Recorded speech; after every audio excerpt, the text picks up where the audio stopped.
नमस्कार, मैं प्रवीण और आप देख रहे पब्लिक मीटर। दोस्तों, वीडियो में बात करेंगे कि चुनाव आयोग के साथ मीटिंग में टीएमसी सांसद और ममता बनर्जी के भतीजे अभिषेक बनर्जी की मुख्य चुनाव आयुक्त ज्ञानेश कुमार के साथ किस बात को लेकर बहस हो जाती है। ज्ञानेश कुमार जब उंगली दिखाते हैं तो अभिषेक बनर्जी क्या जवाब देते हैं। मीटिंग को लेकर खुलासा किया है टीएमसी ने। अभिषेक बनर्जी ने मीडिया से बातचीत करते हुए ज्ञानेश कुमार पर गंभीर आरोप लगाए हैं। अभिषेक बनर्जी ने आरोप लगाया कि टीएमसी को साजिशन बदनाम किया जा रहा है। चुनाव आयोग और बीजेपी मिलकर जानबूझकर अफवाह फैलाने का काम कर रहे हैं, जबकि हमने स्पष्ट तौर पर मीटिंग में आंकड़े मांगे। लेकिन मीटिंग में क्या होता है, अभिषेक बनर्जी प्रेस कॉन्फ्रेंस में क्या खुलासा करते हैं चुनाव आयोग के साथ मैराथन मीटिंग के बाद। क्या कहते हैं अभिषेक बनर्जी जब टीएमसी का एक प्रतिनिधिमंडल चुनाव आयोग से मुलाकात करता है तो किस बात को लेकर बहस होती है और क्या कुछ होता है, अभिषेक क्या खुलासा करते हैं, जरा सुनिए। What is it that the election commission is trying to hide? Why is it not making the logical discrepancy list public? How can you clean a list by hiding details? Answer me. उनको लगता है गला उठा के बात करेगा और थोड़ा बहुत जोर से बोलेगा तो सब दब जाएगा। हम लोग जब बात करना शुरू किए, पहली बात तो जब कोई बोल रहा था वो रोकने टोकने लग गया। He started losing his temper. मेरे तरफ उंगली उठाने लग गया। फिर मैंने बोला you are nominated, I am elected. आपका उंगली नीचे करके बात करिए। हम लोग जो यहाँ पे बैठा हुआ है जनता का वोट से चुना हुआ है।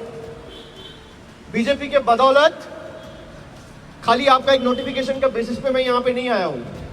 We are answerable to the people at large. You are answerable to your masters. I am answerable to the people of my state, for whom we have come here to ensure none of them are left behind from the final electoral roll when the list is published. आप उंगली नीचे करके बात करिए। उनको लगता है कि हम जो बोलेगा वो सुन लेगा।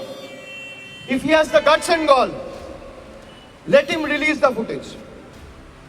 I'm standing outside the Election Commission's office. There it goes. Nirvachan Southern Election Commission of India. Gyanesh Kumar must be hearing what I'm saying before the media now. If he has the courage, he should come down and face the media and combat and rebut every point I am raising before the media and you today itself, without wasting any further time, rather than making selective leaks after he is down on what I know after 8 p.m. in the night. What is stopping him? He thinks the people of Bengal are his subservient.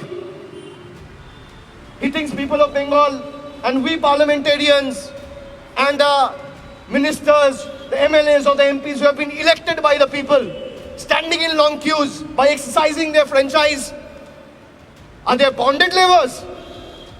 Are they slave? Apart from 2 or 3 basic questions, he has failed to answer any of the valid questions we have raised. Selective targeting और infiltration का जो allegation है, जो selectively leak करके बंगाल को बदनाम करने के लिए बीजेपी के लोग करते हैं कि बंगाल में 1 करोड़ रोहिंग्या है, बांग्लादेशी है।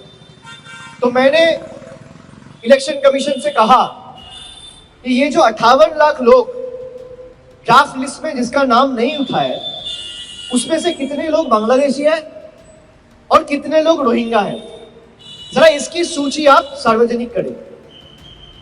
उनको फिर से कोई हमें जवाब नहीं मिला, वो कोई सदुत्तर नहीं दे पाए कि जिस कारण से और ऑब्जेक्टिव से इलेक्शन कमीशन एसआईआर किया कि अगर कोई इलीगल इमिग्रेंट इंडिया में रहता है उसको पकड़ के हम लोग बाहर भेजेंगे और उसको वोटर लिस्ट में रहने का अधिकार नहीं है, जो मैं सटीक मानता हूं। लेकिन ये 58 लाख लोग जिसका नाम ये सूची से निकाला गया या डिलीट किया गया, इस 58 लाख लोगों में कितने लोग बांग्लादेशी हैं और कितने लोग रोहिंग्या हैं, इसका सूची जारी होना चाहिए। नहीं तो आपने 2 साल 3 साल से लेकर लगातार 21 के चुनाव के बाद, खास करके बीजेपी के हारने के बाद जिस तरीके से बंगाल को बदनाम किया, या तो माफी मांगी या सूची जारी कीजिए। कोई सदुत्तर नहीं मिला, कोई कंक्रीट आंसर नहीं मिला। हम लोग जो थर्ड पार्टी एजेंसीज के बारे में पूछे कि डेटा मिशन करके इलेक्शन कमीशन ने बंगाल में एक एजेंसी लगाया है सर्वे करने की, तो बोला अच्छा मुझे तो पता ही नहीं है। और अगर मैं झूठ कह रहा हूं तो जरा वहां पे सीसीटीवी था, फुटेज रिलीज करे मीडिया के सामने। भाई हमारे पास तो कैमरा नहीं थे, गया इलेक्शन कमीशन का प्रीमाइस में, हर जगह सीसीटीवी है, चेक करके अंदर गए। तो आप अगर सच कह रहे हो, पूरा 2.5 घंटा मीटिंग का सीसीटीवी फुटेज आप रिलीज कर दो, लोग देखे क्या बात हुआ, कौन झूठ बोला कौन सच बोला। बोला हमारे पास तो कोई नॉलेज ही नहीं है, कोई एजेंसी को लगाया गया, हो सकता है सीईओ का ऑफिस से किया है। मैंने कहा सीईओ का ऑफिस से किया है तो आप फोकस करिए। How can the CEO's office issue directives and notifications without your approval and consent? तो उन्होंने वो कॉपी मांगा, हमने वो कॉपी भी दिया। उसके बाद हमने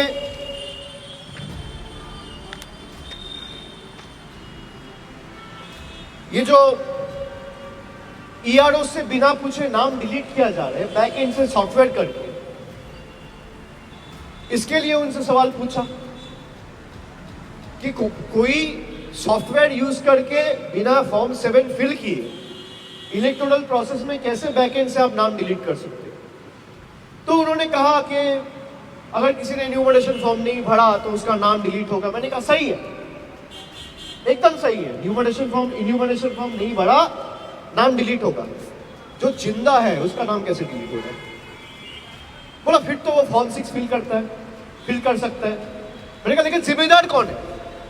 फॉर्म 6 तो फिल कर सकता है, लेकिन ये जो गलती हुआ इसका जिम्मेदार कौन है? ईआरओ है, बीएलओ है, डीईओ है, इलेक्शन कमीशन है, चीफ इलेक्टोरल ऑफिसर्स का ऑफिस है, कौन है?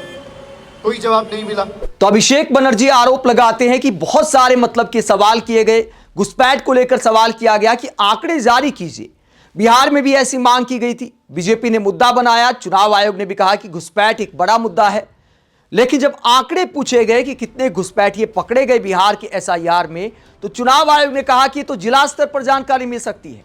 तो सारे जिलों से इकट्ठा करके एक आंकड़ा जारी करने में चुनाव आयोग को कितना टाइम लगेगा? अगर बिहार में नहीं किया तो बंगाल में कर दिया जाए। अगर नहीं किया जाता है तो साफ तौर पर माना जाएगा कि बीजेपी की पिच पर बैटिंग की जा रही है। चूंकि बीजेपी घुसपैठ को बड़ा मुद्दा बना रही है, विपक्षी नेता कहते हैं, टीएमसी के नेता भी कहते हैं कि आंकड़ा तो दिखाइए, कितने घुसपैठिए पकड़े गए? जो 58 लाख वोट कटे हैं बंगाल में, उसमें से कितने घुसपैठिए हैं? इसका आंकड़ा चुनाव आयोग को जारी करना चाहिए, ताकि दूध का दूध पानी का पानी हो सके कि बंगाल चुनाव में वाकई घुसपैठ कोई बड़ा मुद्दा है या नहीं। आप इस पूरे मसले को लेकर क्या सोचते हैं? कमेंट बॉक्स में अपनी राय जरूर दें, साथ ही चैनल को सब्सक्राइब भी करें। नमस्कार।